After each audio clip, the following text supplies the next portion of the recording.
I'm very pleased, and I think we're very lucky to have the President of the Uniting Church in Australia with us in the studio, and he's Reverend Alistair Macrae. I think the Uniting Church is rather well known for its mindfulness of the climate, and we're going to talk in particular about the deep concern with Pacific Island people, Alistair. The reason is we've had several shows before interviewing people from Tuvalu where they've got an absolute climate emergency, as you know about.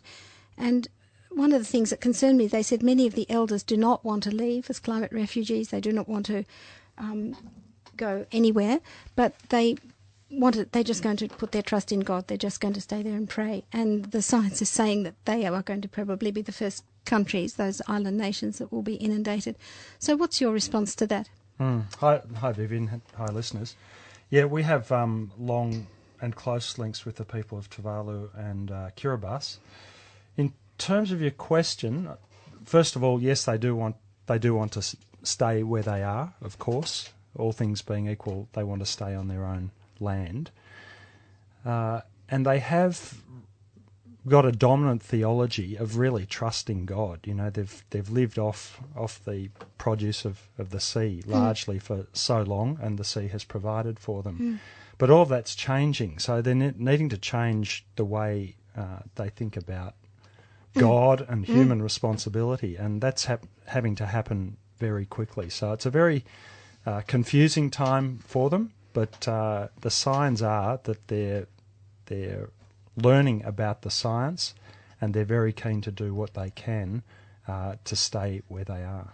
Do you make representations on their behalf to government in various fora? Because I know billions have been promised to not just the Pacific Islands, but to countries that are the first affected, and especially at the Durban conference. But apparently none of that's yet really flowing. Yes. To them. Yes, we do. Yeah. We have good contacts with government, and we advocate at a whole lot of levels, basically in terms of it's a basic justice issue, it's an ecological issue, it's a human rights issue. So wherever we get an opportunity, we represent the needs of the people, particularly of these very low-lying Pacific Islands, because they are the most vulnerable people in the whole of the world. Yes. In terms of rising sea levels. I want to now talk about something about the special thing you might think as a spiritual way of talking. It's another level on the daily media way of talking. And one of the people I noticed on your website a story from a Tuvaluan. He was the climate change officer in his particular island, and he was talking to the people there about Noah's Ark and how they were not to think of what's happening to them as like a punishment from God, and they would be the Noah's Ark floating off, but that they had to restore their relationship with God and creation. And I thought that was very probably right for those people. And he said at the beginning he'd asked how many believed that climate change was happening, and only about 20 or 30% believed it, were interested even in it, and at the end of his talk they were quite engaged with it and were more convinced than that. But in Australia we seem to be so hard-bitten and so secular and so turned off really by climate change now. It's happened in recent years. And I wondered, you as a religious leader, how would you talk to people to elevate their awareness about this, to get onto that dimension of we're all in this together, and it's something that we need to be really united on? Yes, well, there's a lot that you've said in that comment. In terms of the response of the Tuvaluans, for example, I think they probably have a fairly passive view of, life is what God gives you and that's it. But maybe the hope for them to change their attitude from a passive one to an active one is to look at the story of Noah, for example, which you've mentioned. When Noah had an indication of imminent climate change, he took some action. He set about building an ark. So maybe the message to all of us is that the situation's changing, the climate's changing, the science is very strong on that. So what is our human responsibility? What can we do? So there's a very pragmatic sort of call there, but I think you're also right that it's almost a spiritual move that we need to make, and maybe that's the problem in Australia and places, developed nations. we have a very materialistic sort of way of looking at life. And the move to sort of think, what's in my interests, to, we've got some neighbours over there in the Pacific, or we've got neighbours in other parts of creation who aren't human, who are suffering from this crisis. We have a responsibility to respond. And that's a spiritual move as much as it is anything else. Well, I'm very strong on stories that people tell each other, the narrative that we hear so often referred to. And I wondered what religious texts or stories from anywhere, really, that you would call on, talking to this audience, the Australian audience. We're so sort of sophisticated, really. And what stories would appeal to us, do you think? Well, I think from my own tradition, the story I'll go back to a lot is the old story of from creation in Genesis, where God comes and accuses one of the early people of, something terrible that's happened, and he asks, "Am I my brother's keeper? Should I care about what happens to my brother or sister?" And the implication is, yes, you absolutely should. Whereas our culture will say, no, you look after yourself, maybe your family, but beyond that, it doesn't really matter. So those stories of reaching out beyond yourself and beyond your own inner circle to care for other neighbours in creation, they're the ones that we need to hear. Yes.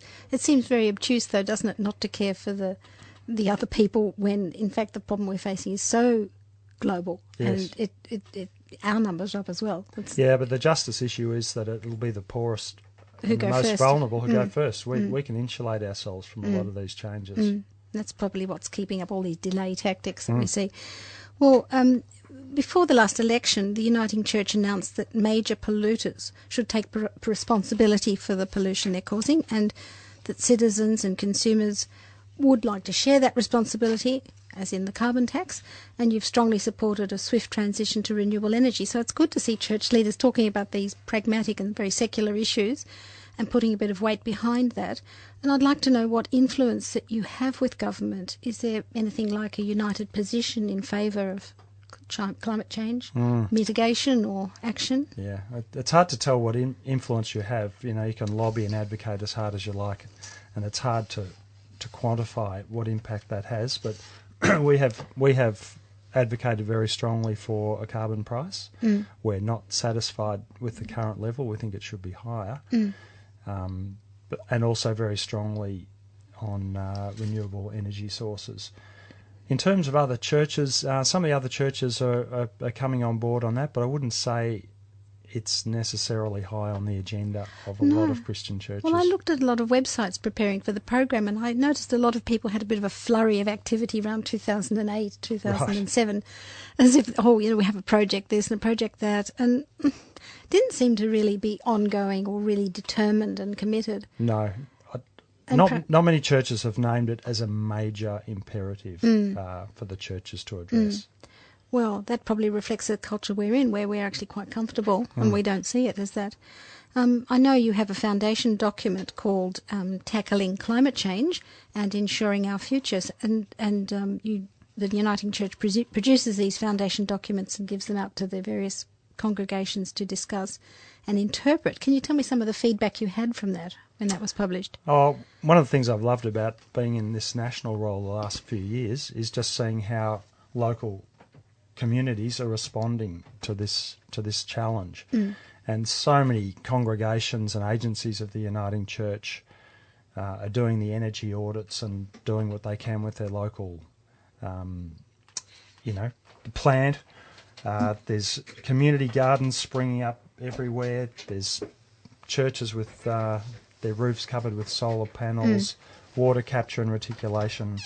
It's happening all over the place, and that really excites me. So that's the kind of parish level at which people can unite, and then perhaps in making those community gardens, they're talking about these issues. Yeah, and to the Christian community, I'd really want to challenge the churches. If the church, they're the sleeping giant on this one, and if they really woke up and considered that, when Jesus said, "Love your neighbour," your neighbour includes the generations that come after us, and your neighbour also includes all our neighbours in creation, animate and inanimate.